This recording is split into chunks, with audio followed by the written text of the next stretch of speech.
Distinguished presidents and esteemed guests, welcome to the third day of the 9th Bosphorus Summit. Değerli konuklar, 9. Boğaziçi Zirvesi'nin 3. gününe hepiniz hoş geldiniz, şeref verdiniz. We would like to start our first panel, which is named Charting a New Course for the Business World and Sustainable Development Goals. I would like to invite keynote speaker to the lectern to make his speech. Today, our first keynote speaker is Mr. Emin Sadık Aydın, Director General, Sectors and Public Investments, Turkey.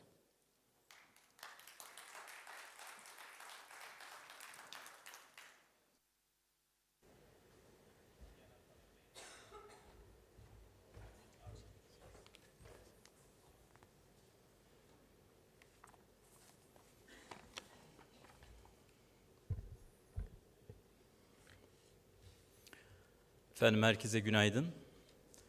Emin Sadık Aydın, Cumhurbaşkanlığı Strateji ve Bütçe Başkanlığı'nda görev yapıyorum. Şahsım ve başkanlığımız adına hepinizi saygıyla selamlıyorum.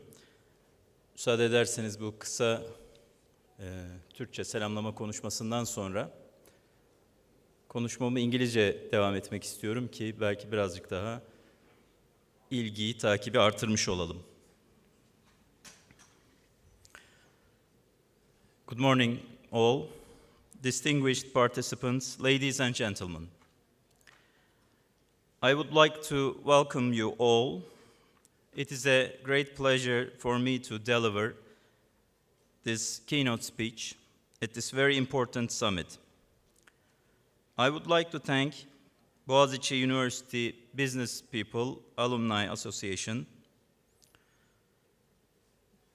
Istanbul International Center for Private Sector in Development, and UNDP for the arrangements of this panel. Today, we will be discussing charting a new course for the business world, UN Sustainable Development Goals. I would like to start first with stressing the importance of private sector in reaching SDGs. Later, I will try to explain what the government of Turkey has been doing in this issue so far. As everyone in here can agree, we live in a world where we have to develop collaborations to reach our goals. Having aimed, no one is left behind. The SDG agenda also needs partners. Considering limited public budgets, it is vital to find various ways to mobilize different financial resources and develop new financing models to fulfill SDG goals.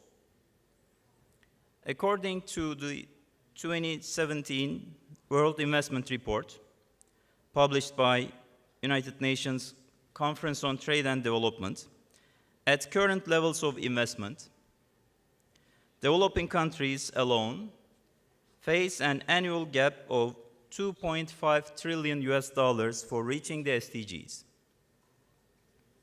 The developing or the least developed countries need the investments most, but do not have the necessary budget or most of the capacity. According to the 2017 Better Business and Better World report of the Business and Sustainable Development Commission, sustainable business models could open economic opportunities worth up to $12 trillion. It's a huge money. And increase employment by up to 380 million jobs in developing countries by 2030.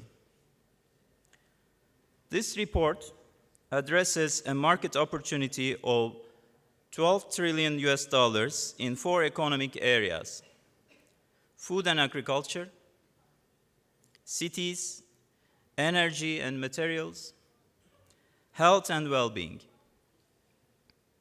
These figures shows us existence of both opportunity and financing needs for the markets, where private sector is definitely a key actor.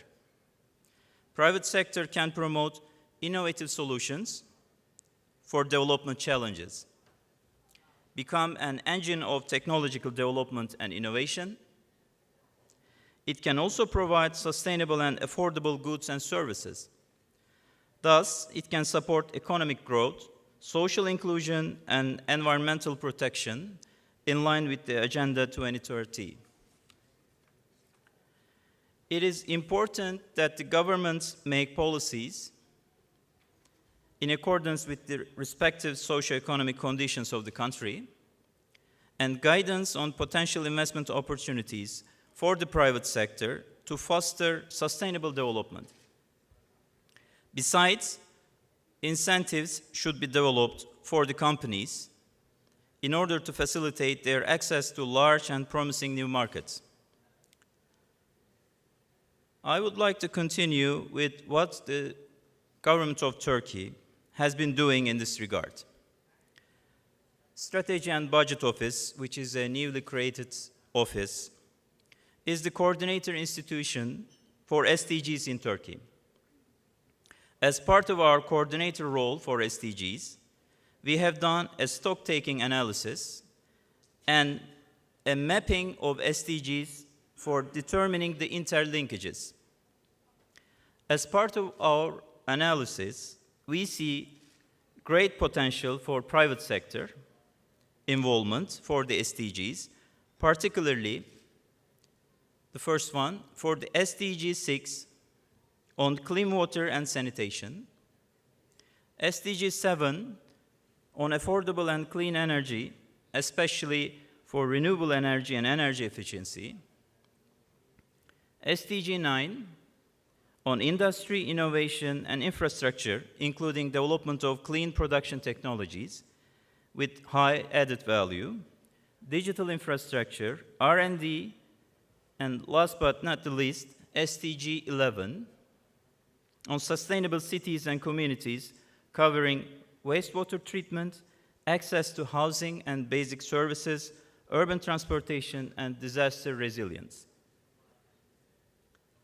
We see private sector is the primary actor for achieving SDGs, and we are working directly with private sector organizations for tweaking our policies towards reaching these goals. Our partnership with business organizations like TÜSİAD, MÜSİAD, and others will determine major gaps for reaching targets, relevant means of implementation, and expectations of private sector for supporting this process. Moreover, Turkey is one of the 22 countries that presented voluntary national review during the first high-level political forum in 2016 after the adoption of SDGs, and will present its second voluntary national review in 2019, next year. The second VNR, the review process, will be prepared with a participatory approach.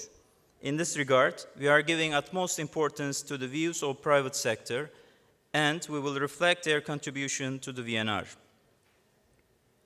As a second area, Turkey is heavily and effectively using private sector participation in its way of reaching sustainable development goals, especially in terms of public-private partnerships, PPPs. In the last 10 years, the investment amount of PPPs have been $50 billion in 132 projects. To incentivize private sector, tax exemptions, international arbitration, step-in rights are regulated in PPP-related legislation. Our most significant initiative in terms of recognizing private sector's role in development is the establishment of the Istanbul International Center for Private Sector in Development, which is a co-organizer of this panel. In 2011, as a joint visionary initiative here in Istanbul, Turkish government established the center with UNDP. It demonstrates our significant efforts in pioneering for private sector engagement to the SDG agenda. As a global entity, the center has a special mandate for focusing on the role of the private sector in development. Okay, how the center realizes all these aims that we have talked about? It supports private sector companies or governments through research, inclusive business advocacy, public-private dialogue facilitation, and partnership brokering. The center's works cover inclusive business models, role of the private sector in skills development, impact investment, private sector resilience, and crisis response. Impact investment is another evolving concept, and largely more private stakeholders are expected to come in that route. Of course, all responsibility cannot be loaded on private sector's shoulders. But once again, to indicate the importance of partnerships, public-private, multinational development banks, and NGOs all have to act together, and private sector is the indispensable part of the way going to the SDGs. Impact investing is investing that aims to generate specific beneficial social or environmental effects along with the financial gains, as usual. The center has also been working on impact investment with a specific focus on Islamic finance, which is a strong but untapped source to finance the SDGs. Turkey has great potential in this area, especially in terms of renewable energy. Since the center is the only one UNDP entity engaging private sector, it is hosting different global platforms. As I mentioned earlier, we value the works and efforts of the center. Its foundation rationale is based on the need to support both the private sector and foundations to become transformative partners in development so that they can broaden their contribution beyond social responsibility in development issues. I personally believe the role of the center is important as a global focal point to provide a roadmap for private sector. Before ending my words, I am looking forward to hear your views, policy proposals, and expectations from governments stepping in to achieve this inspirational agenda and changing the way of doing business. I thank you all very much. Thank you so much. We would like to present another gift for you. And I would like to invite Mr. Cengiz Özgencil to the lectern to present the honor gift.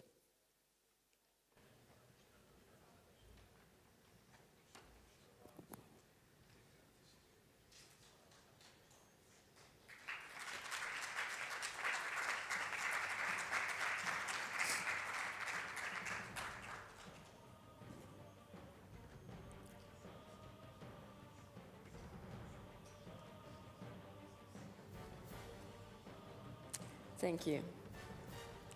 And I would like to invite our moderator, Ms. Sedef Gürsel, Chairperson, Boğaziçi University Business People Alumni Association Turkey, to the lectern. And I would like to invite our panelists, Dr. Ahu Yıldırmaz, founder and co-head ADP Research Institute USA, Dr. Ahu Yıldırmaz, and Hugh Norton, Mr. Hugh Norton, Corporate Responsibility and Sustainability Director, Wizza USA, Paula Palais, Head of Business Call to Action, UNDP, and Mr. Cüneyt Yavuz, CEO, Mavi Jeans Turkey. Stage is yours.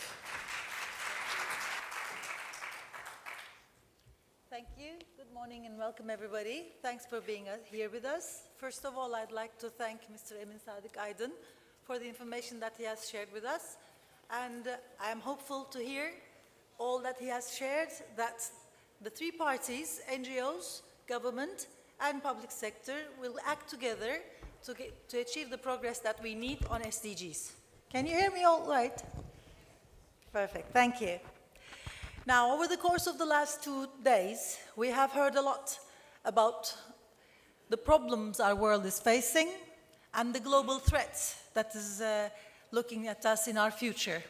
So I believe now is a good time to start talking about hope and opportunities. Our aim in this panel is to inspire you, especially the business people in this room, to look for opportunities to growing their businesses and to growing their profits, and to sustain their businesses through the opportunities that the SDGs represent. Now, first of all, I would like to thank UNDP for the opportunity that they have provided us, BRM, to co-host this panel with them. It's a great opportunity for us as BRM. I will just briefly introduce our association to you. We are an NGO. We collaborate to create shared value, and we try to do this through facilitating the transformation of businesses, be it social entrepreneurs, be it large major corporations, in their efforts to become inclusive businesses and to work through SDGs, towards SDGs. I would like to thank again IICPSD, I'm sorry, it's always difficult, but the Istanbul International Center for Public Sector and Development for the work that we have done together and for their valuable contribution for this panel. Now, first of all, to start us off on this topic, I would like to ask Paula to talk to us about BCTA and the work that they're doing, because in essence, the work that is done in BCTA is the essence of this discussion that we will be having here today. Mm-hmm. Thank you. Good morning, everyone. Thank you very much, Mr. Aydın, for the keynote speech, and Sedef and panelists. So, to put it all in perspective, I think the best thing is to look at that banner over there, the Istanbul International Private Sector in Development, which we will call the center to make it simpler. But anyway, so BCTA is a global platform. It's been working for 10 years, and it's a platform that has multiple donor governments as partners. And its mission is to support inclusive business. The way we define inclusive business is businesses that at the core of their operations are integrating low-income communities. This is, as was mentioned before, one of the priorities of the center, together with many others, including impact investment and skills and so on, in many ways very much interrelated. The importance that we see in inclusive business is that it has a very concrete contribution to the SDGs. If you think about the SDGs, SDG 1 on no poverty, access to health, gender equality, inequalities in general, if you look really, really underneath all of these SDGs, there is an issue of leaving no one behind. There's a core principle of leaving no one behind. So it is truly through a model such as the inclusive business that private sector can make one of the most concrete contributions to SDGs, not the only one, by no stretches of imagination. There are many, many ways in which the private sector contributes to the SDGs. But this is our core, this is our niche. And so what we do and how we operate is a membership platform. It's a platform that today has 226 member companies. These member companies don't pay their way through membership, because that would not be as credible. They earn the membership by applying to it. So they submit an application, and we really have an understanding of what makes a good inclusive business, and that has to be truly integrating low-income communities. It has to be scalable. It has to be commercially viable, right?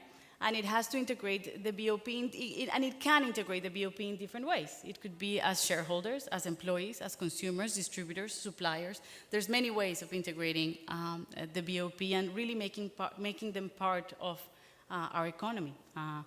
So that's in a nutshell what we are. How we do it and what we do with these companies is, of course, a big part of it is how can we together build a body of evidence that demonstrates that inclusive business is supporting the SDGs, right? We give a lot of recognition and visibility to these members. We have a number of global events. We have media partnerships with The Guardian, with 3BL. We do quite a bit of thought leadership because we want to spread the word and show these successful business models. But something that we've been doing more and more lately is supporting a little bit more hands-on the companies. And the reason why we're doing that is because a lot of companies do inclusive business, but don't necessarily grow them, or don't necessarily scale them or replicate them at the level that we wish they did, right? There are many reasons for that to happen. Low-income markets are not always the easiest markets to work with. But another reason is because sometimes companies are not being able to articulate the business case internally, right? Which is a very, very important thing to do. This requires long-term, and you need to be able to show that you have short-term milestones, but in the long term, you're accessing new markets, you're improving the resilience of your supply chain, you're attracting new talent. There's so many things that you're earning from these businesses, but it takes a little bit more time. So because of that, we're helping them with a lot of tools around the maturity of the inclusive business, the scaling of the inclusive business. And one of the flagship things that we do is around impact. Measuring impact, managing impact has become really a core service of what we do. If you think about it, if you don't know what you're doing, you're not going to be able to improve it, let alone prove it to others. So I'll stop there. Thank you. Thank you. Now, starting from your last sentence, social impact is important, or more important is to understand it, to start and measure it, and that's how we will proceed with that. Luckily, some companies have already made some progress on that one. We are very lucky to have one example with us, Mr. Hugh Norton, representing Wizza. In fact, they are not only aware of the social impact and the importance of this concept, but they have a department called Social Impact. And we're lucky to have Mr. Hugh Norton, who's the Senior Director of Social Impact for Wizza, and he will share with us what they have been doing out on the field in their area. Thank you so much. Yes, social impact is something that's very, very important to Wizza. And in fact, last year we created a new social impacts program. We created a new social impact group. And I was very privileged. I'm very honored to be a part of that group. But it's actually something that's been a part of Wizza's DNA since the very beginning. It was originally an association of banks, doing cards. But our founder, 60 years ago, it's our 60th anniversary this year, our founder, Dee Hock, actually envisioned a system where people could be free from some of the costs and inconveniences of that can come with cash and with checks. And so he looked to build sort of this inclusive system that could support payments for everyone. But so, in a larger situation, really, I think a lot of people don't necessarily realize, though, that we've been doing things like financial education for a very long time. In fact, so this year, as we were preparing to switch over into the social impact group, for a long time, I think, I'd been telling people a number that I thought was right and I'd read, and then I went back and I started to do some research on the program, and I actually found out that we've been doing it for longer than even I had known. So the very first financial education program that Wizza ever did was in 1991. And nobody at that point was, talking about financial education. Nobody was, really sort of focusing on this at that point. And the very first thing we did was something that was focused, of course, on credit education. But that same year, we also released something called Choices and Decisions, which was focused on financial education in general, and sort of, a wider look at how you could improve the financial education of consumers and of individuals, and helping people to manage their money, to really sort of understand it. the fact is that consumers are an educated consumer is the backbone of a stable economy. It's something that's absolutely necessary. I think the approach, though, that we have to financial education is almost best exemplified, or certainly amazingly well exemplified, by a program that we have here in Turkey called I Can Manage My Money. And so we actually, our programs are global. We have we're in 44 different countries for the financial education programs in 17 different languages. The 17 websites that we have that make up Practical Money Skills, which is sort of the financial education brand that we have, those actually receive 125 million unique visitors per year. It's a very robust program. It's a great program. But when you get into impact, I really do want to talk about this I Can Manage My Money program, which is something that we've been doing here in Turkey since 2009. And it's an amazing thing where they've actually been able to reach more than 1 million people with their partners with in-person trainings and improving the financial education of Turkish individuals. A couple of lessons that I'd like to share out of it would be, number one, the fact that you were talking about how important public-private partnerships are. The program is an absolutely spectacular example of how important public-private partnerships are and what an impact they can have. Working with various government offices, working with the UNDP, working with Habitat, all working together is how we've managed to achieve a real and sort of meaningful impact in the million or so people that it's actually reached with the in-person trainings that we've had, and measurable impact. So it can be very exciting. Second, effective education should be engaging. For some reason, I think a lot of people think that things like finance or things like business can be dull subjects. So we've really tried to look for ways that we can make things fun and entertaining and engaging. We're very lucky to have the amazing partners that we do. We've created a game where, along with you can play FIFA, financial football, and move the ball down the field by correctly answering basic financial education questions. We worked with Marvel to create comic books where the reader can learn about really sort of basic educational concepts along with Marvel's iconic characters. But even with those things, once again we come back to the importance and the grounding of good quality. Nothing can substitute for quality materials as far as engagement. And I think you see that once again exemplified through the I Can Manage My Money program, their website, their app. It's really important, and I think it's an example of how successful something like that can be, and how reaching out through a variety of ways can really have a lasting impact. Thank you. Now that makes me feel like being part of that I Can Manage My Money program as well. The incentives are definitely attractive.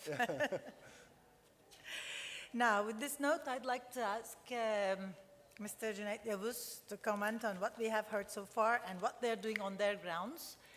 Mr. Yavuz is the CEO of Mavi, a Turkish-born brand, now has become a global key player of its own area, and is probably involved in consumers, in terms of workforce, the highest number of people.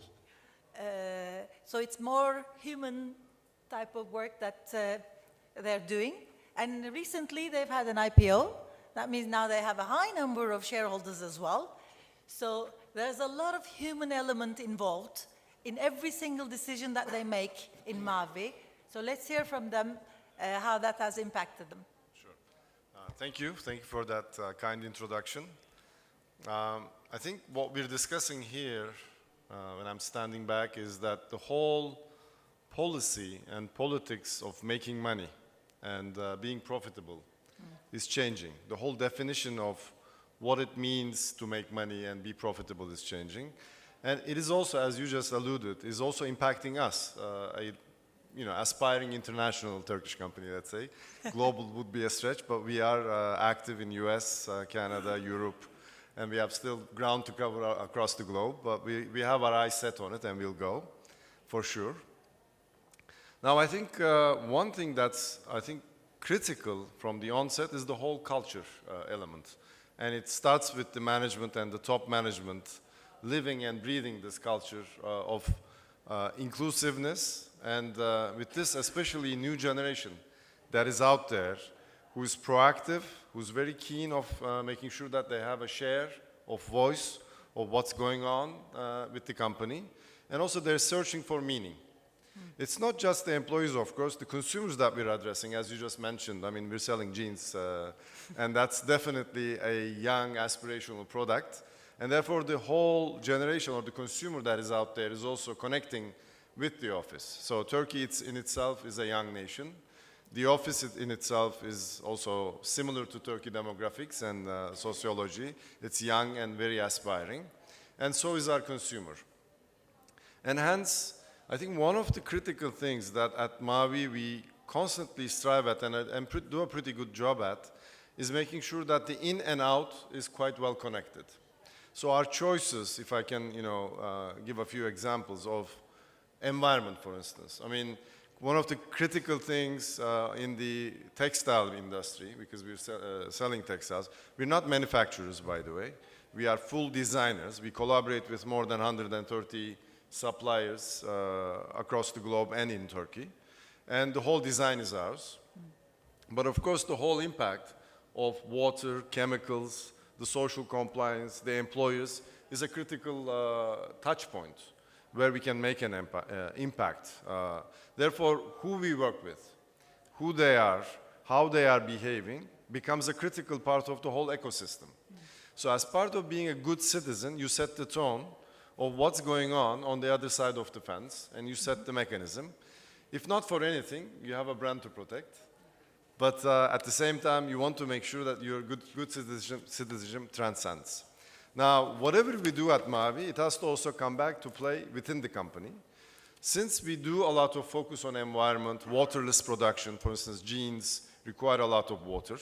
Therefore, the whole industry, not on Mavi sense, but if you look at also our global competitors, the big names in the arena are also very much focused on moving out of this less water, less energy, less carbon footprint. And how we complement that in Mavi, for instance, is we have a whole Kareta protection program that is going on in Turkey. And Mavi employees are actively involved. So we combine this whole water concept and environment concept within activities that we go out there hands-on in the field, working with the environmental protection. Similarly, we have another area, which is, one could say, education. Education, because in retail, it's an entry point for many young people coming of age. And it's also a starting point to make a few bucks. And it's also an area where people are starting up, but not necessarily well educated and up to speed. Therefore, and they're representing our brands day in, day out. Therefore, it puts a lot of positive pressure on us to make sure this young generation who's coming in are well-trained, well-educated in terms of understanding the business environment and requirement. But more important, we build a more collaborative culture of what we call a Go Mavi culture, of working with teams, with collaborating across departments, breaking down barriers, and making sure that people have a share of voice to make an impact and to move the business down the line. From that perspective, our offices have chosen, actually, from the outside, from the in to out, the woman focus area, the gender area. So what we have decided is, with every year that we take on, we are 27 years of age as a company right now, we make sure that we're educating 27 women who are up and coming and who are in need of monetary and financial support to come out. But it's not just the education itself.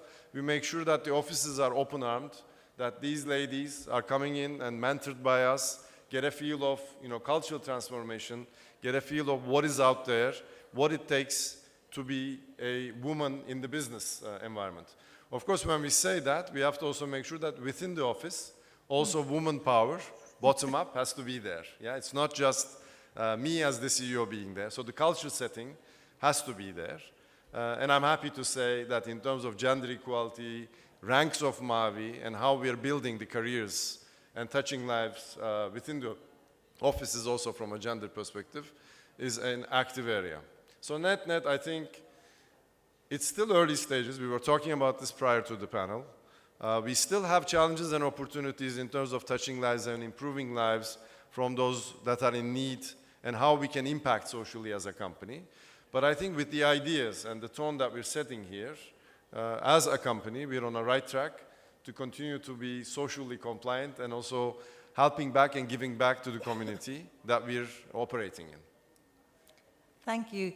It's really great to hear all these encouraging examples, and I think it's an inspiration for all of us to start thinking on new ways of doing our business.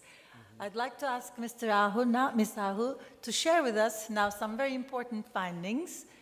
But first of all, if you could tell us a little bit about ADP and why we consider you as an expert of this area. Thank you. First, I want to applaud Mavi for their initiatives in gender, and I hope gender pay equality as well. And Hugh, I will definitely let my 13-year-old son try that game, hoping that it's going to help his finances, because we do have challenges at home. So, okay, so I am Ahu Yıldırmaz. I'm the co-head of the ADP Research Institute. ADP is the largest payroll processing provider company, as well as the cloud-based human capital management company based in the United States. It's a global company. We pay 1 in 6 in the United States. So what this means that we have more than 20% of the total employment, labor markets data in our house. What it means that I'm an economist, so I'm in a candle land, I'm a kid in the candle land, playing with that big data that they call, I call it more like a beautiful data, that you can actually get the pulse of the labor markets in the United States, the average pays, the additional net new jobs, who's coming in, who's coming up, if I switch from one retail to another retail, how much you pay to me, the premium, all that nice stuff. That's why we do actually on a monthly basis provide the employment numbers to the marketplace, and we're not very well known in Turkey, but our number is actually a market moving number. So my banker friends in Turkey, they know me. So we are a global company, so this is not only in the United States as well as in Europe too. So that's why we are in a different position to talk about the labor markets in general, because we're talking based on the empirical, actual, live data, both in US, we're in France, Netherlands, and also providing employment numbers on a monthly basis in Canada. So, labor markets are more dynamic than ever, and this is not only in the United States, guys, it's all around the world. If you go to developed countries, if you go to developing countries, labor markets are changing, workers are changing. Therefore, the inclusive businesses and inclusive growth are more critical than ever. And it's really not a luxury or it's nice to have kind of initiatives now. It's a business must. The reason for that, I mean, if you think about, let me give you an example from the US. We are at full employment in the United States. But that doesn't mean that everybody has jobs in the United States. So what it really means, we are at a 50-year low unemployment rate, more than 2 million workers added to the US economy. And it's not different also in UK, given all the Brexit clouds, still the labor market's doing well. France is doing better compared to a year ago. Turkey is doing better. So the overall labor markets are very tight, but still it is very hard to find a skilled worker. And when I say skilled worker, I'm not only talking about those sexy jobs, the coders, you know, in the San Francisco area or here in, I guess they're in Maslak, where is it, in Istanbul. So it's anybody or any work which requires a skilled worker is tough to find. The skilled worker is really tough to found anywhere. So in this environment, it is very important for businesses to really focus on their talent management initiatives. Given the whole artificial intelligence hype, I will say, and all the STEM jobs, science and technology jobs, those skills, it's right now actually the rate of openings globally are growing much higher than the rate of fillings for those jobs.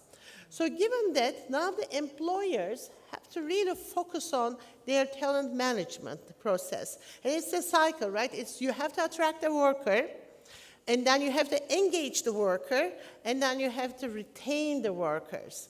So if you are not in attracting, engaging, and retaining, is all about business inclusivity or inclusive talent management strategies, I should say.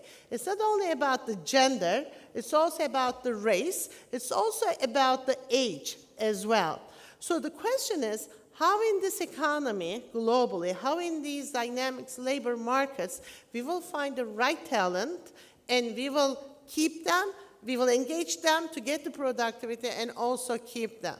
So, I mean, great work is done by the nonprofit agencies, but I don't think it's enough, right? So there is really, and we also expect everything from the governments.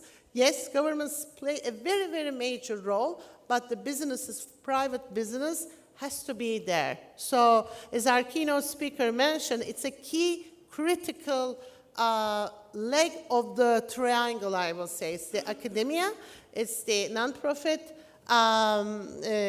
agencies, it's the businesses, and it's the government.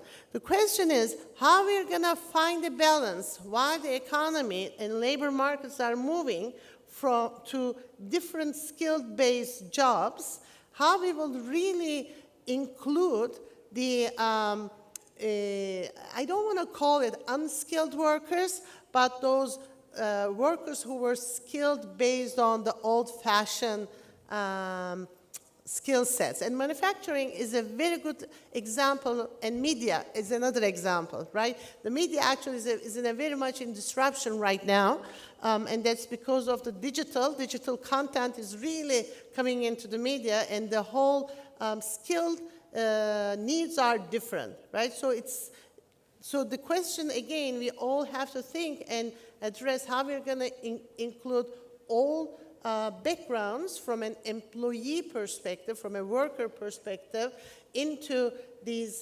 sectors, whether it's retail, whether it's finance, FinTech, or it's media, so that we can achieve sustained development goals. Otherwise, we can achieve the development goals, but it would not be sustainable. I think that's the key questions that we all need to focus.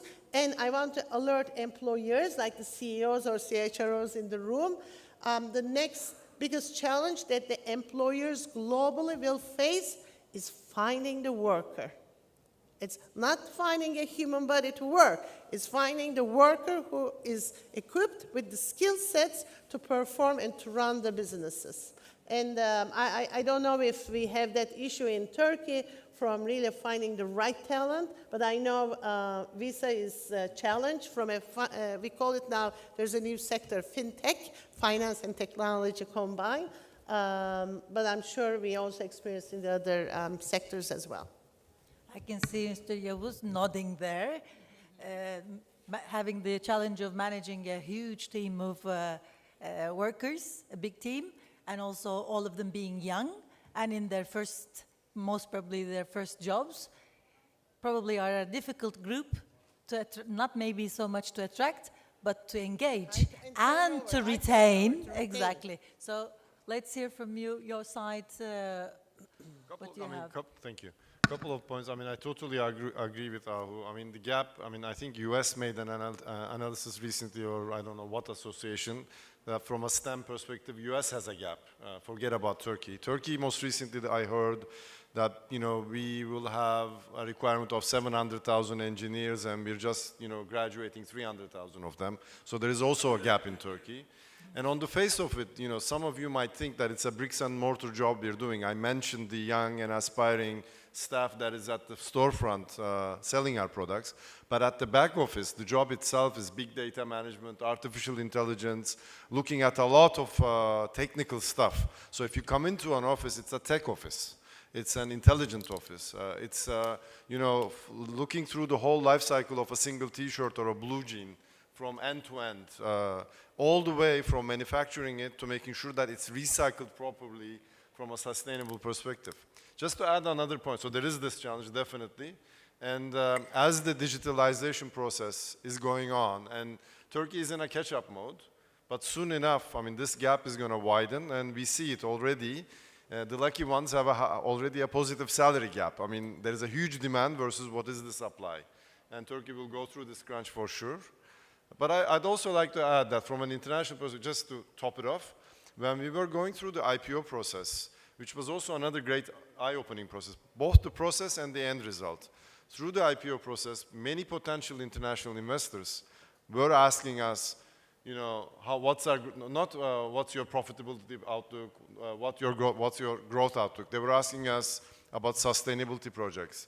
Who are you? What do you stand for? What's your meaningful outlook for the coming years, etc. So it was a big wake-up call for us, and we're hearing more and more from the investment community, also asking us, challenging us, our investors coming in, whether we are good citizens or not. How are we giving back to the community? Plus, I must also commend the Istanbul Stock Exchange and the principles that are coming through with the stock exchange. Being a publicly quoted company we thought we were a good company. I think we are a good company. We are a good citizen, but has also brought in, as a business practice, the whole compliance, social compliance, the internal audit of being a giving back good citizen corporation. So the whole institution, as you were saying, the whole private, public sector involving the policies and procedures are great enablers of leveling up the quality and also being able to contribute to the gaps, because there will be gaps and we will have to work hard, and as corporations we will have to come in, and some of those gaps that maybe the universities won't be able to fill in, as companies we will have to come in and train in and capture up and move on, for sure. Thank you. I'd like to turn to Hugh now, and perhaps we can hear from you how Wizza is aligning itself towards the Sustainable Development Goals. Absolutely. You have already incorporated that into your business strategy, so let's hear how it's done. Yeah. No, and it is exciting. It's funny, hearing you talk about the focus now that investors have on it, and that's very true. Even at our scale as well, that more and more this is becoming something that is a key focus, and it's not just a key focus because. It's not just a key focus because there's some sort of external profitability to be gained from it, but people want to feel good about the product they're using.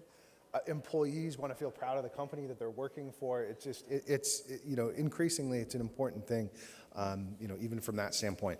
So I wanted to read something actually. And I'm sorry for this, but so our CEO Al Kelly, is our current CEO, recently said this, and I love it. It said, "Operating a successful company is about much more than delivering strong returns to shareholders. It's about harnessing a company's products, services, employees, and financial resources with the goal of making a positive and ideally transformative impact in the world."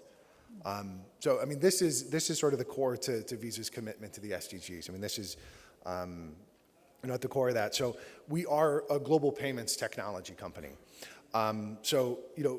Connecting, So thousands of financial institutions, millions of merchants, billions of customers, and hundreds of governments with electronic payments.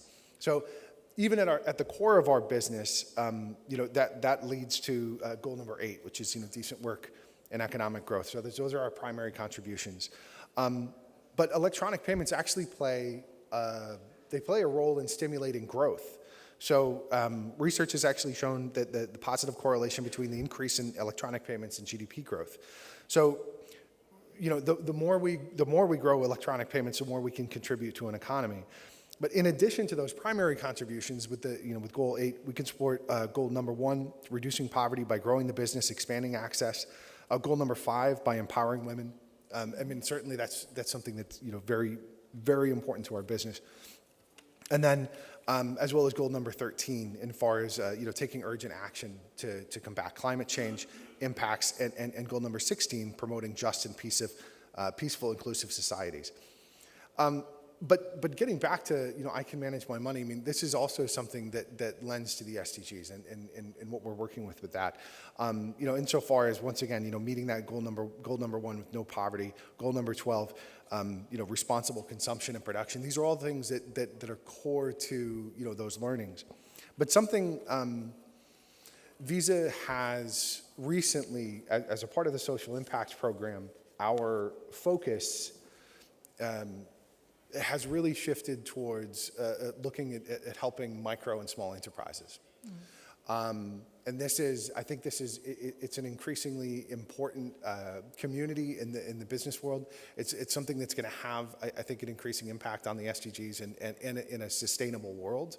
I want to say, here in Turkey, the micro and small businesses make up something like 99.8% of all businesses. And part of the reason why this is important, so I was looking at in the U.S., they do, the Federal Reserve Board of Governors does, financial studies to sort of test out, how financially healthy various organizations are. But so for small businesses, 40% of small business owners in the U.S. said that they considered themselves financially illiterate. Out of those, 80% said that they were still doing their finances. So that's a problem. This is but it's also something that when we can grow capacity, obviously lending to job growth, and these can be things that have a much wider effect. So, thank you. That was really interesting to hear that such high percentages, and I'm really happy to hear that you're working on the SMEs and the micro SMEs. Clearly, running a day-to-day job, running any operation is difficult for any enterprise, be it large or small, but becoming an inclusive business, becoming a company that is a good corporate citizen, that is having a positive impact on the world and the future, is not an easy job, not for the large ones, not for the small ones, and it's clearly not a job that any company can do on their own. We believe that collaboration is key. And thank you for helping, giving out a hand to micro and SMEs.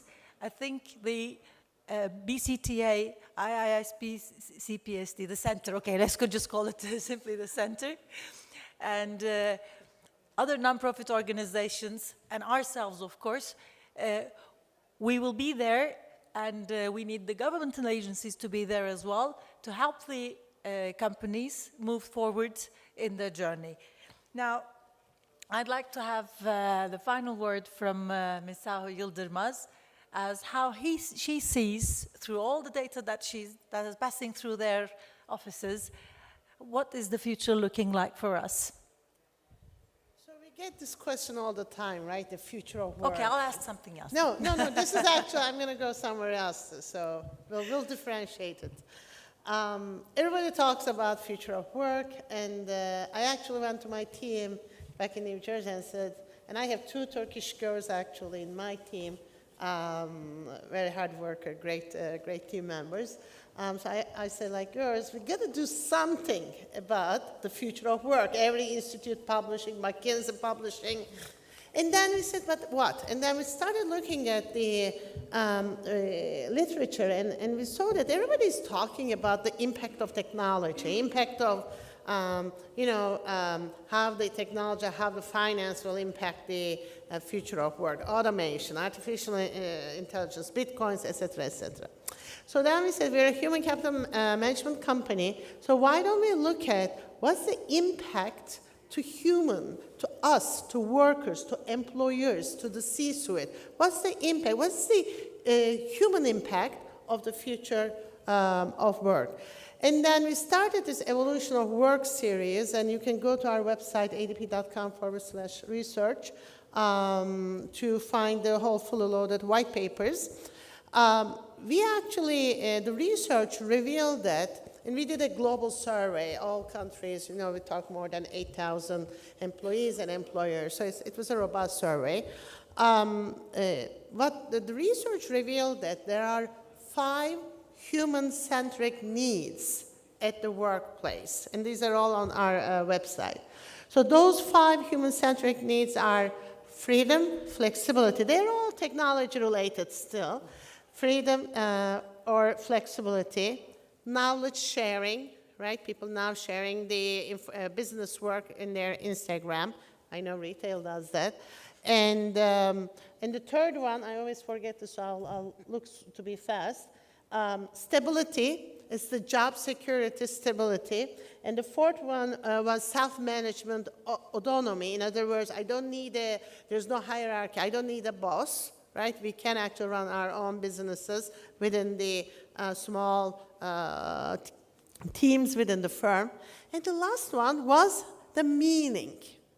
And I want to talk a little bit about the meaning. So what it meant, actually, the meaning, now, not only the employers, but now employees are asking and looking for a meaning at the work that they do. So to me, I'm a Generation X. It's kind of like, okay, I'm going to retire, I'm going to do a voluntary work, then I'm going to find a meaning. It's very different than with the new generations, which also impacts the other generations. So I'm also changed. So I'm not there anymore. But the millennials, when they started coming to the workforce, they are asking for meaning. It's not all about the paycheck. Yes, it is a paycheck. Don't take me wrong. But it's not all about the paycheck. It's not all about the pay. I want to know what my firm, the company that I'm going to work, is doing from a social responsibility perspective, is doing globally to support the sustainable development, to support the gender pay equity, to support the ethnicity equality. So it's a very different game now than it used to be. It used to be nice to have from an employer perspective, but now it's a game for a recruitment. So it's a game for finding the right skilled worker. And I assure you, it's not only in the United States, it's not only in the developed countries. My niece, I actually went to a Boğaziçi University economics department. My niece is going to the same department attending now. So I see her, the difference, and we are both, we were born and raised in Istanbul. And for us, it was different, right? We wanted to make money, we wanted to get more experience. She's very different than I am. I can see that. It's also in Turkey. And I think Mavi also mentioned that, Cüneyt also mentioned that from the employer perspective, from a consumer perspective, from a buyer perspective, but now your workers will also demand. Therefore, we all have to think this more globally and from a bigger and different perspective to support not only the sustainable development goals, but the inclusivity in general from both employers' side as well as the employee side. Thank you. So now this concludes the panel discussion. I am very proud to say we still have close to 2.5 minutes of our time. And that's the first, I think, in this conference that we're not only on time, but even prior to that. So I'd like to ask from the audience if there's anything you'd like to add or ask, you're welcome. There he goes. May I ask Paula if there are other successful examples in the international arena as far as the inclusive businesses? Can you give us some big corporations examples? Thank you. Thank you. And yes, our membership is quite varied. We have anything from SMEs to big, large national companies and multinationals. I think, and tying it all together, I'll pick Essilor as an example. It's a French multinational company that is the leading one on corrective lenses. And I'll pick it because it shows a number of things. One is this reason why this IPO, which I love what you said, is because CEOs nowadays and companies nowadays need to show foresight, right? Need to show that they truly understand the future and they truly are able to sustain themselves in the long term, right? And managing ESGs correctly and embracing opportunities in sustainability is at the core of that, right? And some of them will require transformation if we are to meet the 2030 agenda, but that's a different topic. So Essilor, what's really interesting about this company is for them, inclusive business is really an entry to the largest market that they will see in the future, right? So they have a program where they are present in Africa and Asia, and they are training a number of women to be able to diagnose problems in the eyesight and to sell on the spot the eyeglasses, right? There's an estimated 2.5 million people around the world that do not have proper eyesight, and it's pretty easily correctable, right? And imagine the impact that has on work, on education, on learning, on all sorts of human life. For them, this is serious business. So this is a business that is part of the chief mission officer. So this is a person at the C-suite level. It reports directly to the CEO, and it has a committee in the board, right? So it tells you, even from the beginning, the level of ownership and seriousness that it takes within the company.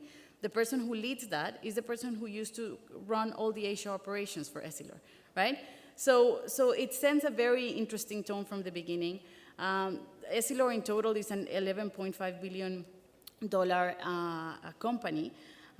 This is a growing business, but they've also made a point of not only measuring profitability, but also measuring other ways in which the business case is being built, right? So the market entry that they have, the presence that they're able to build, and so on. So this is, to me, is one of my favorite examples. Natura is another example where what you find is a lot of coherence, right? Natura is a company that started in Brazil, but nowadays purchased Body Shop, Aesop, which is an Australian company. They very quickly said, okay, we're Brazilian, we're in the Amazon. Frankly, we're going to try to compete with these big bio companies. We're going to lose the game.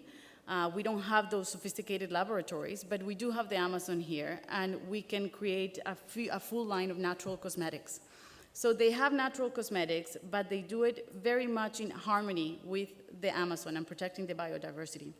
They engage over 5 million suppliers. They're most of them in Amazon areas. They do a lot of training on how to explore and do R&D in a sustainable way in the Amazon. They, in addition, have a full sales force of direct sales through women, so that also creates a lot of livelihood. And now they've put manufacturing near the suppliers in order to also create employment opportunities, because then what you have is a full exodus of people towards the urban centers, which creates more poverty and so on and so on. So it's been incredibly successful, and if you look at their expansion strategy, today they're an 11.5 billion, no, that's 7.5 billion business in revenues. They have been completely coherent in their expansion, which is a lot to say. If you look at a lot of companies, they can do very good with one hand, and sometimes they don't do as well with another. You can do amazing technology, let's say in solar or whatever, and mistreat your employees. You can, be terrible in your supply chain human rights and have amazing, that's not gonna work for the SDGs. That lack of coherence is not gonna work. So when I look at these examples, I look beyond the profitability and the livelihoods that they're creating, and what I like about it is that they bring in governance and coherence and vision at the core of the business. Thank you. I think that was a very inspiring example. And with this note, I would like to thank all of our dear panelists. I think it has been, for me at least, has been very productive and engaging. I have learned a lot, and I hope that the audience is able to say the same. And I hope now you are inspired to go and look for business opportunities in SDGs. There is a way to build a business and sustain a business through solving a problem that the world faces today or will be facing tomorrow. Thank you very much. Thank you. Esteemed speakers, we would like to present honor gifts for you, and I would like to invite Ms. Gülşin Salıngan, the Deputy Director of the UNDP, United Nations Development Program, to the lectern to present the honor gifts.